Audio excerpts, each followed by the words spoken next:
এই উপজেলা নির্বাচনকে নিয়ে কি আর কি পরিস্থিতি কেমন হবে সেটা আশা করছেন?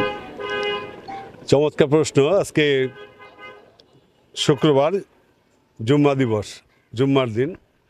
আমরা ইতিমধ্যে আপনারা দেখেছেন যে সবুরডা ইউনিয়নের অন্তর্গত আমাদের ইকুরি এলাকার, যেটা মানে মুসলিমনগর, এই প্রাইমারি স্কুল প্রাঙ্গণে যেটা জামে মসজিদ, সেখানে আমরা জুম্মার নামাজ আদায় করেছি।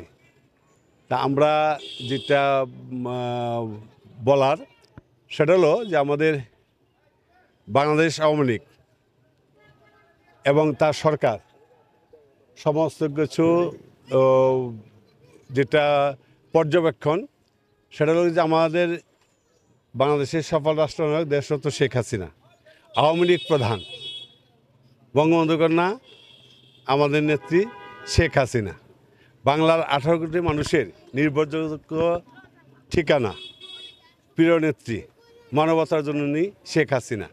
তিনি এই স্থানীয় নির্বাচনগুলিকে উৎসবমুখী করার জন্যে এবং খুব আনন্দ উল্লাসের মধ্য দিয়ে যাতে সবাই ভোট দিতে পারে, সে কারণে সার্বজনীন করার লক্ষ্যেই তিনি এইবার দলীয় প্রতীকী নির্বাচনটা করার কোনো ব্যবস্থা রাখেননি।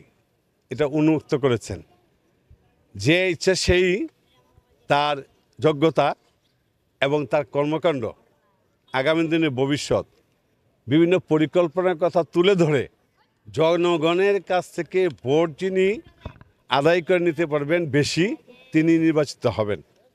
নির্বাচনটা ক্যানিগঞ্জ উপজেলা পরিষদের, আমি বিশ্বাস করি এই বুড়িগঙ্গা বিদ্যুৎ এবং মুক্তিযুদ্ধের গৌরবগাথা ইতিহাসের ধারক বাহক এই ক্যানিগঞ্জে এইবারকার নির্বাচনটা হবে, আমাদের উপজেলা নির্বাচনটা আমরা মনে করি উৎসবমুখর হবে। আর সাধারণ জনগণ সেই অপেক্ষায় আছে। আমরা আমাদের প্রার্থী দলীয় প্রার্থী না, কেউ দলীয় প্রার্থী এই পরিচয় দিয়ে কোনো প্রভাব বিস্তার এটা কেউ করে না এবং আমরাও করব না। তা আমরা চাই নির্বাচনটা সার্বজনীন হোক এবং প্রার্থী তিনিও সার্বজনীন থাকুক। আগামী দিনে এই ক্যানিগঞ্জে যারা বসবাস করে সবার জন্য একটি সুন্দর স্মার্ট ক্যানিগঞ্জ হবে, যেই স্বপ্ন আমার প্রিয় নেত্রী দেশকে স্মার্ট বাংলাদেশ গড়ার জন্য আমাদেরকে দেখিয়ে যাচ্ছেন।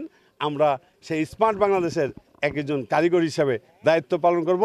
আর যিনি আমার ক্যানিগঞ্জ উপজেলা চেয়ারম্যান হবেন, আমার বিশ্বাস আমাদের প্রিয় নেতা হাজী আলতাফ হোসেন বিপ্লবকে জনগণ বেছে নেবেন এবং তার মাধ্যমেই ইনশাআল্লাহ। বিপ্লব ভাই, বড় ভাইকে নিয়ে আজকে আসলেন, যেহেতু ভোটের মাঠ, যেহেতু সাধারণ জনগণ, সাথে হচ্ছে বড় ভাই, সবকিছু মিলে কেমন লাগছে?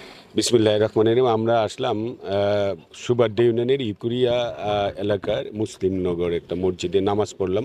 আসলে আমরা নামাজ পড়তে আসছি, এখানে কথা বলার কিছু নেই। আমাদের সভাপতি ক্যানিগঞ্জ মডেল থানা আওয়ামী লীগের সম্মানিত সভাপতি জনাব ইউসুফ আলী চৌধুরী সেলিম আসছেন। আমাদের পাশের একটা ইউনিয়ন কলাতিয়া ইউনিয়ন আওয়ামী লীগের সভাপতি আসছেন। হাজি আলাউদ্দিন সাধারণ সম্পাদক আসছেন, ইফতিয়াক আহমেদ রনি সহ আমাদের থানার যুগ্ম সাধারণ সম্পাদক ইঞ্জিনিয়ার মোহাম্মদ হান্নান, যুগ্ম সাধারণ সম্পাদক রফিকুল ইসলাম হিলটন সহ অনেক নেতৃবৃন্দ আমাদের সাথে আসছেন নামাজ পড়ার জন্য। আজকে কোনো ভোট চাওয়ার বিষয় না। তো যা বুঝেছি, মানুষ ভোট দিতে চায়। যদি ভোট দেওয়ার পরিবেশ থাকে, আগামী 8ই মে যদি ভোট দেওয়ার পরিবেশটা যদি থাকে, এটা আমি তো বলবো না, কারণ হচ্ছে ভোট দেওয়ার পরিবেশ আছে এবং বঙ্গবন্ধু কন্যা জননেত্রী শেখ হাসিনা বলেছেন যে সমান সমান। আমরা প্রশাসনের সাথেও কথা বলেছি যে এখানে যেহেতু নৌকা প্রতীকটা উঠে নেওয়া হয়েছে, এখানে সবাই সমান সমান। এখন বাকি ডাল্লার কাছে, মানুষ ভোট দিতে পারবে 100-100। ভোট না দিয়ে 8 তারিখে পরের দিন আবার আফসোস করবে যে পরিবেশটা তো ভালোই ছিল, ভোটটা দিলে ভালো হইতো। তো আমি আমার পক্ষে ভোট চাবো না, আমি দোয়া চাবো সবাই যেন আমার জন্য দোয়া করেন। আর নির্বাচনটা যেন সুষ্ঠু সুন্দর হয়, এটার জন্য দোয়া করতে হবে। এবং নির্বাচনটা সুষ্ঠু সুন্দর হবে এটা প্রশাসন বলছে, এবং বঙ্গবন্ধু কন্যা জননেত্রী শেখ হাসিনার উপরে কিন্তু কেউ নেই, আমরা কেউ না। প্রশাসন আমরা প্রধানমন্ত্রীর উপরে না, আমরা নেতারও প্রধানমন্ত্রীর উপরে না। অতএব নির্বাচনটা সুষ্ঠু এবং সুন্দর হবে শুধু বঙ্গবন্ধু কন্যা জয়ন্তী শেখ হাসিনার কথার উপরে ভিত্তি করেই। আমাদের মাননীয় এমপি মহোদয়রা আছেন 2 জন, ওনারাও ওই ভোট সুষ্ঠু করার ক্ষেত্রে 100% আশাবাদী এবং করে দেওয়ার জন্য বলেছেন। আমরা আশা করব সবাই সম্মিলিতভাবে আমরা ভোট কেন্দ্রে যাব এবং ভোট দেব। ধন্যবাদ সবাইকে। আসসালামু আলাইকুম।